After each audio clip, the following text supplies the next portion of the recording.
강과 하나님 앞에 연락되고 응답되어지는 복된 새벽되기를 주의 이름으로 축원합니다. 오늘 본장에도 지혜 어리석음에 관한 우리에게 가르침을 주고 있습니다. 6절에 보면 속이는 말로 재물을 모으는 것은 죽음을 구하는 것이라 곧 불려다니는 안개니라. 8절에 보면 죄를 크게 범한 자의 길은 심히 구부러지고 깨끗한 자의 길은 고도니라. 9절에 보면 다투는 여인과 함께 큰 집에서 사는 것보다 움막에서 사는 것이 나으니라. 13절에 보면 귀를 막고 가난한 자가 부르짖는 소리를 듣지 아니하면 자기가 부르짖을 때에도 들을 자가 없으리라. 19절에 보면 다투며 성내는 여인과 함께 사는 것보다 광야에서 사는 것이 나으니라. 23절에 보면 입과 혀를 지키는 자는 자기의 영혼을 환난에서 보존하느니라. 기타 등등의 여러 말씀들을 하고 있는데 이런 일련의 말씀들을 가만히 보면 어떤 상황, 어떤 형편에 놓여 있을 때에 내가 어떤 결정을 하느냐, 내가 어떤 선택을 하느냐, 이에 따라서 그런 여러 가지 결과를 얻게 되어진다. 이런 부분을 우리에게 말씀을 하고 있습니다. 우리는 수없이 많은 시공 안에서 일들을 만납니다. 자연의 변화에 대한 영향을 받기도 하고 사람과 사람과의 관계에 있어서 서로 주고받는 말들 속에서 내가 어떤 결정을 내려야 하는 일들 무수하게 많습니다. 그러면 오늘 우리가 여기에 있는 내용들을 가만히 보면 여인과 함께 있어요. 다툽니다. 이런 다툼이 있을 때에 내가 어떤 결정을 하고 어떤 선택을 해야 하느냐. 그럴 때에 큰 집에 사는 것보다 움막에 사는 것이 낫다. 그래서 움막으로 간다. 이런 말도 되는 거죠. 또 19절에 보면 성내며 다투는 여인과 함께 사는 것보다 광야에서 사는 것이 낫다. 여인과 갈등하고 아픔이 있습니다. 그러면 광야에 가서 혼자 사는 이런 결정을 하는 것이 낫다. 입과 혀를 지키는 자는 자기의 영혼을 환난에서 보존하느니라. 무슨 말일까요? 이런저런 말을 들으면 우리가 어떤 말들을 해야 합니다. 말들을 해야 할 때 이 말도 하고 저 말도 하게 되는데 그 말들로 인하여 뭐하다? 영혼을 환난에서 구하고 보존하는 삶을 살 수 있다. 등등 굉장히 많은 말들의 내용들을 보면 하나같이 뭐다? 우리가 이런저런 일을 만날 때 그때에 우리가 어떤 결정과 행동을 낳느냐라는 거죠. 자, 우리가 문제가 무엇일까요? 우리가 수없이 일들을 만나면서 선택과 결정을 내려야 할 때에 그렇다면 무엇이 이런 선택과 결정을 낳게 하는 걸까라는 거죠. 그러니까 무엇이 어떤 말들을 들어요? 어떤 일들을 만나요? 그러면 우리가 그 말들 듣거나 일들을 만날 때 선택합니다. 결정을 내립니다. 그러면 그 선택과 결정을 내리게 만드는 우리 안의 어떤 기준점, 무엇이 그런 결정을, 그런 선택을 하게 할까라는 거죠. 근데 오늘 본문에 보면 앞부분, 뒷부분에서 반복적으로 강조하는 게 있어요. 1절에 보면 왕의 마음이 여호와의 손에 있다.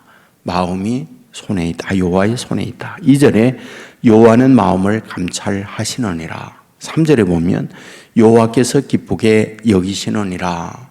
30절에 여호와를 당하지 못하느니라. 31절에 이김은 여호와께 있느니라. 이 일련의 말씀들을 보면 하나님이 우리의 마음에 이런 것들을 하나님이 감찰하고 또 하나님이 이렇게 저렇게 하면 기쁘게 여기고 우리가 어떤 결정과 다툼이 있거나 싸울 때 여호와를 이길 자가 아무도 없고 그리고 이김은 여호와에게 있다라고 할 때에 저와 여러분에게 말씀을 통하여 뭘 가르쳐 주는 걸까? 그러니까 어떤 말을 듣는다든지 결정을 내려야 할 그때에 내 기준점으로 내 어떤 감정으로 내 어떤 이익과 너의 손해나 이런 걸 갖고 결정을 내릴 것이냐, 이것이 하나님이 기뻐하는 일이고 하나님이 원하는 일일 것이냐라고 하는 기준점으로 어떤 선택과 결정을 내릴 것이냐라고 하는 부분을 우리에게 말씀하고 있다, 이런 말이 됩니다. 우리는 이런 부분을 성경의 예들을 굉장히 많이 보잖아요. 잘 알고 있는 12명의 정탐꾼이 40일 동안 가나안에 두루 다니면서 이것저것을 다 보고 듣습니다. 돌아옵니다.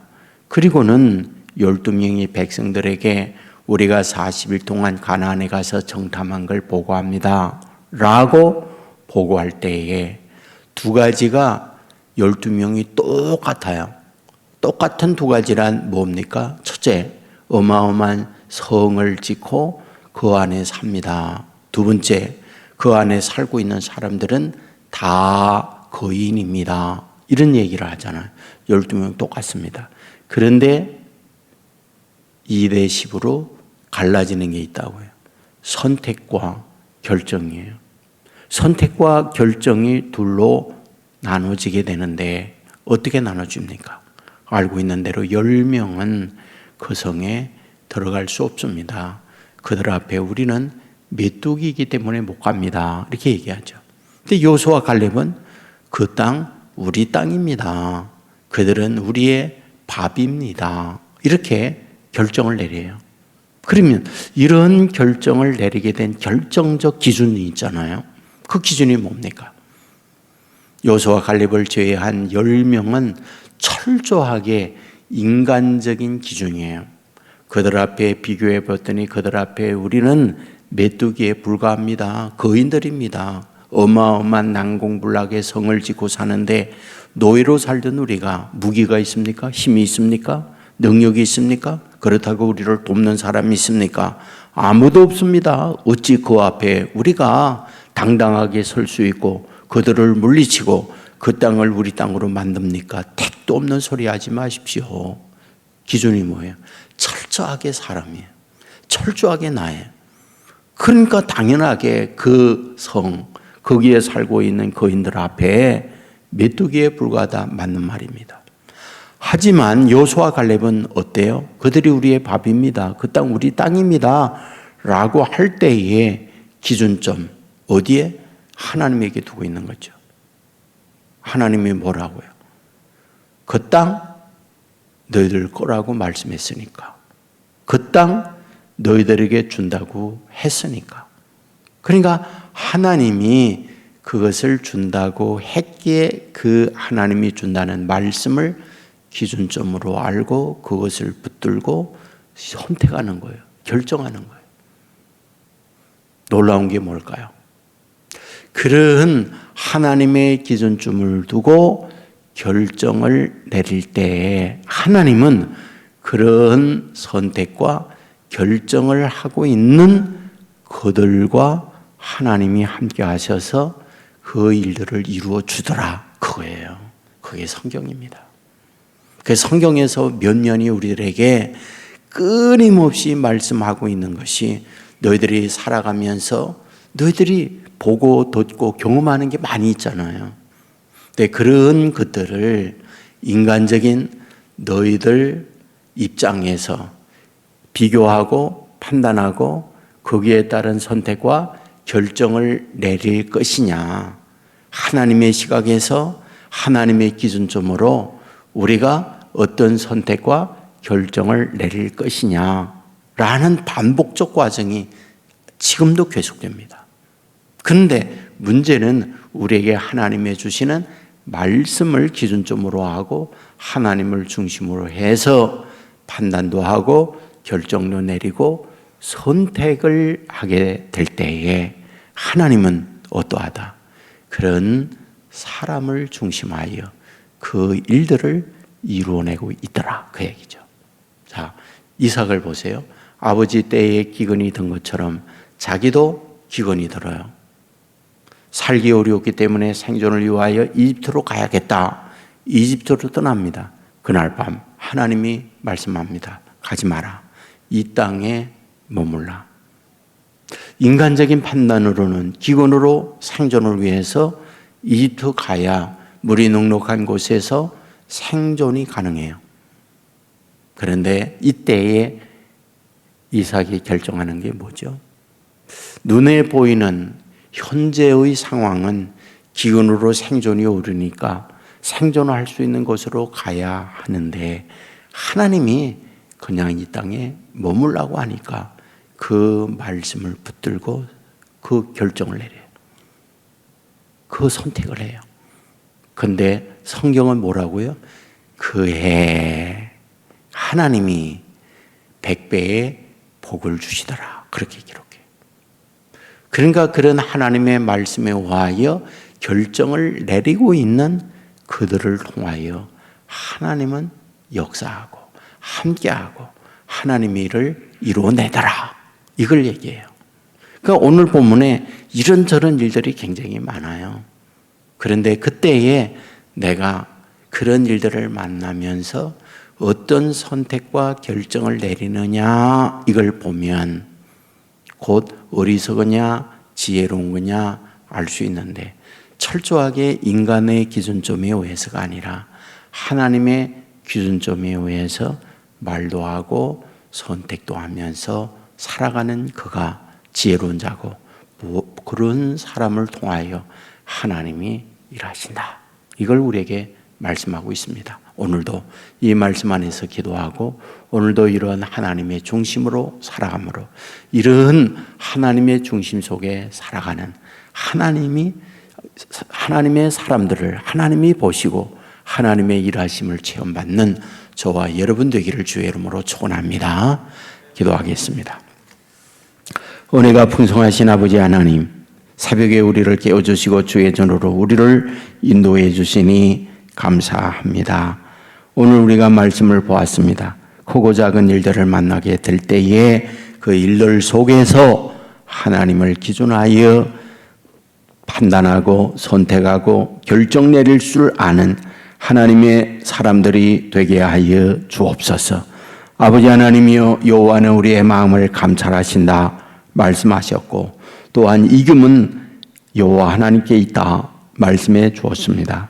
이 땅 위에 사는 날 동안 하나님을 기준하고 하나님이 원하고 우리에게 주신 말씀이 무엇인가 헤아리고 말씀을 따라 살아감으로 말씀 안에서 주어지는 은혜를 받고 살아가는 우리 모두 되게 하여 주옵소서. 사랑의 하나님, 오늘도 나와 말씀 안에서 기도하고 찬양하며 출발하는 자녀들과 함께하여 주옵소서. 인생길 어디에 뭘 하든지 앞서가며 인도함을 받는 자녀들 되게 하여 주옵소서. 중요한 선택 결정을 내려야 할 때마다 내 인간적 기준이 아니라 하나님이 원하고 기뻐하는 것이 무엇일까 잠시 하나님께 묻고 이런 선택과 결정을 내림으로 말미암아 하나님의 선한 결과를 얻어낼 수 있는 믿음의 사람들 되게 하여 주옵소서. 이와 같이 기도하고 이와 같이 깨어있는 주의 종들로 말미암아 은혜가 풍성하고 하나님의 축복이 넘치는 교회가 되게 하여 주옵소서. 간절히 소원합니다. 소가 묵은 짐진 자들이 이곳에 와서 쉼과 평안을 얻는 영적 깨어있는 교회가 되게 하여 주옵소서. 질병이 치유되는 교회가 되게 하여 주옵소서. 갈등과 다툼으로 아파하는 이들이 화해와 평화를 이루어내는 교회가 되게 하여 주옵소서. 절망하고 아파하는 이들에게 소망을 주는 교회가 되게 하여 주옵소서. 전쟁 중에 있는 우크라이나, 러시아 전쟁 속히 종결되도록 주여 도우시고 피비린내 나는 저 아픔에 모든 국민들 치유하여 주옵시고 새로운 길 가도록 이끌어 주시옵소서. 아버지 하나님이여, 우리나라 아버지 하나님이 보호하고 아버지 하나님이 이끌어가는 나라가 되게 하여 주옵소서. 모든 것 주님께 맡겨오며 예수님 걸어가신 이름으로 기도드리옵나이다. 아멘.